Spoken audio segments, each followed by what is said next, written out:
অনেক দিন পর আজকে বাড়িতে নুডলস রান্না করলাম। তো আজকে মনে চাইলো যে একটু নুডলস রান্না করি। তো গরুর কলিজা দিয়ে একটু নুডলস রান্না করলে ভালো লাগে, সাথে একটু ডিম দেই আমি।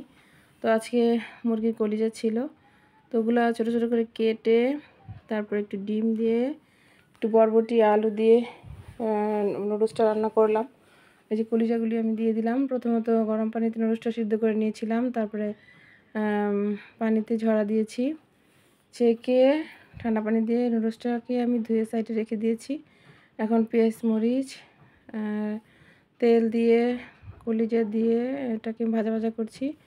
তারপরে আমি সবজিটা দিয়ে দিব। বরবটিটা অবশ্য আমার ডিপ ফ্রিজে রেখেছিলাম, এই যে একটু সবুজ সবুজ দেখাই যাচ্ছে, যেটা ফ্রিজে ছিল। তো একটু আলু কুচি করে এটাকে আমি সবজিটাকে ভালো করে সিদ্ধ মানে ভাজি করে নিব। একটু হালকা সিদ্ধ হলে এটার ভিতরে আমি নুডলসটা দিয়ে দিব। তো এখন আমি এই যে নাড়াচাড়া দিচ্ছি আস্তে আস্তে, যাতে জিনিসটা ভাজা ভাজা হয়, সিদ্ধ হয়। আমি এভাবেই রান্না করি।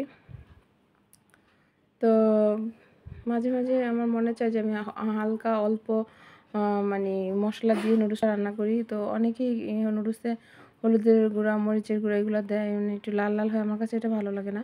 আমার কাছে নুডলসটা একটু সবজি থাকবে আর হালকা মশলা থাকবে। যেমন আমি হলুদ মরিচ দিই না, আমার কাছে কালারফুল নুডলস খেতে ভালো লাগে না। আমার কাছে একটু সাদা সাদা নুডলসটা ভালো লাগে। তো এই জন্য আমি এভাবেই রান্না করি, তো আমার মতো করে, আর একটু ঝাল ঝাল করে খাই। তো আজকে তো আমার নানুমণি বাসায়, তো এই জন্য ওর জন্য আমি ঝাল কম দিয়েছি যাতে ও খেতে পারে। তো যাই হোক, সবাই সব রকম একইভাবে রান্না করে না, এক একজন আপু এক এক রকম রান্না করে। তো আমি এভাবে রান্না করি। তো মনে চাইলো যেভাবে আজকে সাদা সাদা করে একটু রান্না করি, যেহেতু বাসায় আসি আজকে, তো এই জন্য রান্না করলাম আমার নিয়মে, আমার প্রসেসে, মানে আমি যেভাবে রান্না করি। সবার তো সবার মতো রান্না করে, আমি আমার মতো রান্না করলাম।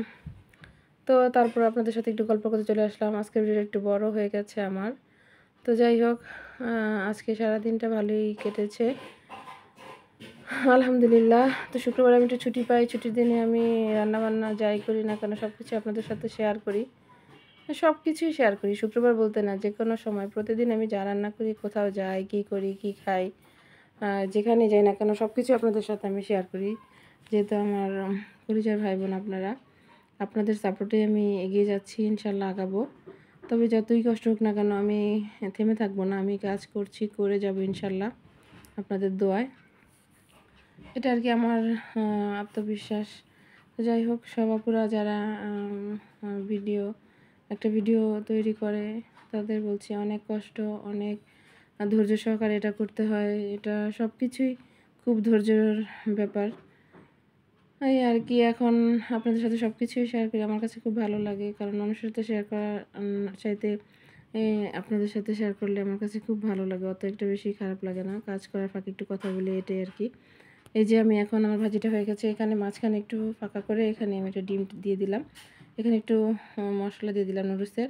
তো এই মশলাটা দেওয়ার কারণে যাতে ডিমটার ভিতরে একটু লবণ লবণ লাগে। তো এই অন্য একটা কড়াইতে ফ্রাই করলাম না, এখানে দিয়ে দিয়েছি। যেহেতু বেশি একটা অনেক অনেক বেশি না, মানে অল্প মোটামুটি ছিল ম্যাগি নুডলস। তো এই জন্য এখানে এই হাঁড়িতেই হয়ে যাবে, তো এই জন্য অনেকটা হাঁড়িতে আর ডিম ফ্রাই করে নিই, এখানেই ফ্রাই করলাম আস্তে আস্তে অল্প অল্প করে। তো এটা ভালোই, মানে এইসব কড়াইতে রান্না করলে তো লাগে না, তো এই জন্য ঝরঝরেই হবে আমার মনে হচ্ছে।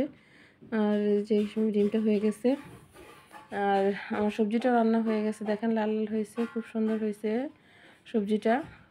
আর এখানে ডিমটাও হয়ে গেছে। তো এখন আমি যে এই নুডলসটা সিদ্ধ করে রেখেছিলাম ধুয়ে, সেটাকে আমি এখন দিয়ে দিব। এই যে দিয়ে দিয়েছি, এখন ঝরঝরা করে নাড়বো। আর আমার নুডলসটা ঝরঝরাই হবে, কারণ আমার নুডলসটা সেদ্ধটা খুব সুন্দর হয়েছে। আর ঝরঝরা না হলে নুডলস খেতে ভালো লাগে না, আমার কাছে ঝরঝরা নুডলসই ভালো লাগে। এখন আমি ম্যাগি নুডলসের যে মশলাটা সেটা আমি দিয়ে দিলাম। আর আমি অন্য কোনো মশলা ইউজ করব না, আর করিও না, কারণ আমার কাছে ভালো লাগে না। আমার কাছে সাদা সাদা নুডলসটাই, সবজি, মাংস অথবা ডিম, কলি চিকন, এগুলো দিয়েই ভালো লাগে খেতে। আমার কাছে লাল লাল নুডলস রান্না ভালো লাগে না। অনেকে বাইরে নুডলসটা খায় যে রেস্টুরেন্টে গিয়ে, আমার কাছে তত একটা ভালো লাগে না। অনেকে আবার সস দিয়ে খায়, সেটাও ভালো লাগে না কেন জানি। আমার কাছে এভাবেই ভালো লাগে, তো আমি এভাবেই খেতে পছন্দ করি। তো এভাবেই আমি রান্না করি সব আপুর রান্না তো আর একরকম না। তো আপনারা এভাবে আমার মতো একদিন খেয়ে দেখবেন যে কেমন লাগে। আর যদি খেতে মন চায় কারো এভাবে আমার হাতে রান্না, তাহলে আমার বাসায় চলে আসবেন সবাই, ইনশাল্লাহ সবাইকে রান্না করে খাওয়াবো। দেখেন ঝরঝরা হয়েছে রান্নাটা, দেখতে কত ইয়াম্মি লাগতেছে, ভালো লাগতেছে আমার কাছে। কালারটাও সুন্দর হয়েছে, সাদার ভিতরে সবুজ, আলু, কলিজা ছিল হালকা পাতলা, তারপরে ডিম ছিল, কিন্তু ঝরঝরা হয়েছে, এটা খুব ভালো লাগে। আর নুডলস ঝরঝরা না হলে খেতেও ভালো লাগে না, দেখতেও ভালো লাগে না। অনেক নুডলস বেশি সিদ্ধ হয়ে যায়, ওই বেশি সিদ্ধ নুডলসটা একদম কেমন লাগে, মানে আঠা আঠা হয়ে যায়, ভালো লাগে না।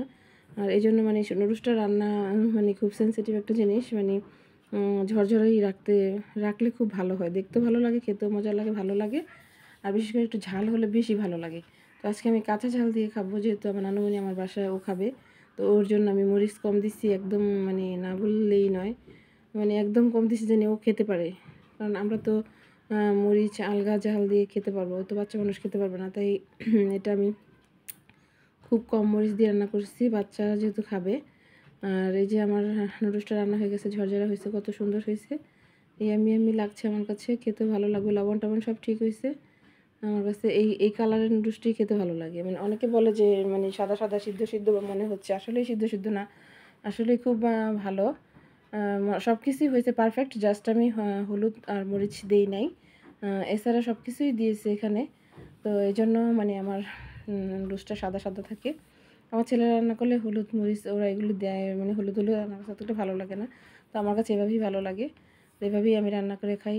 আপনারাও আপু ভাইয়া রান্না করে এভাবে খাবেন। এই যে হয়ে গেছে আমার রান্নাটা, দেখেন কত সুন্দর হয়েছে, সাদা সাদা নুডলস, তার মাঝে বরবটি সবুজ কালারটা, একটু আলু, এই একটু সবজি টবজি দিয়ে খেতেই ভালো লাগে, বেশি ভালো লাগে গরুর কলিজি দিয়ে। তো যখন থাকে বাসায় ওটা দিয়ে আমি রান্না করি। এই যে আমার রান্নাটা হয়ে গেছে। আল্লাহ হাফেজ।